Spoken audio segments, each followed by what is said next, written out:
they need to be carried along in whatever. They have not done so when they were coming up with the TSA.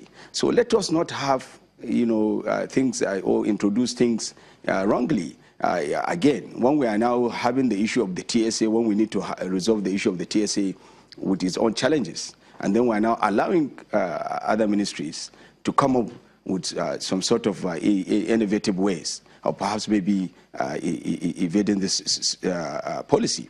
So to me, those challenges that are out there need to be resolved. We need to have an implementation office, a coordinating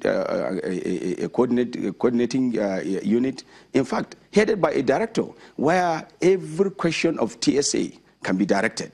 Today, if you have any issue of either you are a public person, either you are in the government, or from anywhere, of any information on TSA, there is any office that is responsible for that you can go to. So that is a big issue, and it's a threat to it. And then the bigger threat is the issue that has to do with even paying the service providers. The service providers, in the investigation, we stumble into it that 2 years down the line, they have not been paid. And what happened today if they decided to shut down? Because they need money to be able to continue to give us that service. Of, the cost of running, the cost of operation. And nobody is talking about paying their fees. That goes also to some of the banks. So these are issues that need to be resolved. And those issues, if they are not resolved, and to me, what we come to the conclusion is that this policy needs a legislation backing. And when we have a legislation backing, all these issues will be, I think, resolved under that legislation. Very interesting point there. I was about to ask, but you actually touched on that. Who really is the owner of this TSA policy? The executive, the legislature. Well, we're in there very quickly for 1 or 2 minutes. Who really is talking about who we should hold? The legislature, the Honorable was suggesting we create an office for it with someone to head that. Was that necessary?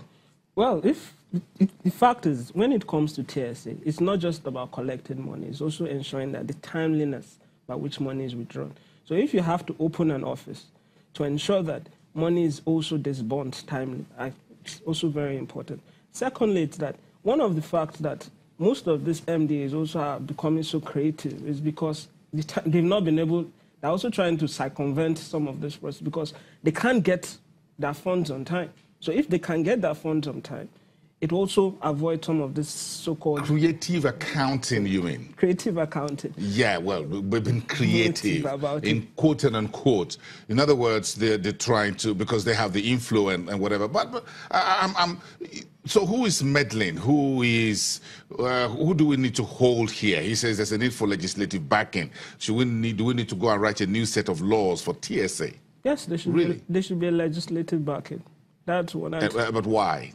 Well, it's so that you can have laws and certain laws that backs it up. If you don't have laws that back it up, the next administration could come and will not hold on to it. And it will also affect continuity, policy continuity. So you have to have legislative backing so that it also ensures policy continuity.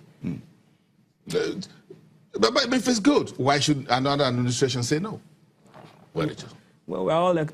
We come from different economic philosophies. Some people will tell you that too much regulation spoils economics. You economics never agree anyway. You guys never agree. So I understand that. Okay. Honorable Abubakar, back to you. What do you consider as the future of the TSA? Well, the future, as the gentleman there rightly said, it has to do with the legislation. If there is no legislation, there is no guarantee that there could be continuity of the policy. Anybody tomorrow can wake up and decide to say, look, let's cancel this policy. This policy is not working for us. This policy is not good for us. We're politicians. And so in politics, anything can happen. So to me, you know, that legislation backing will give it, you know, the required strength in terms of having a very good structure where, you know, people will be guided of how to implement the TSA issues that has to do with, you know, reconciliation, issues that has to do with the auditing of the TSA.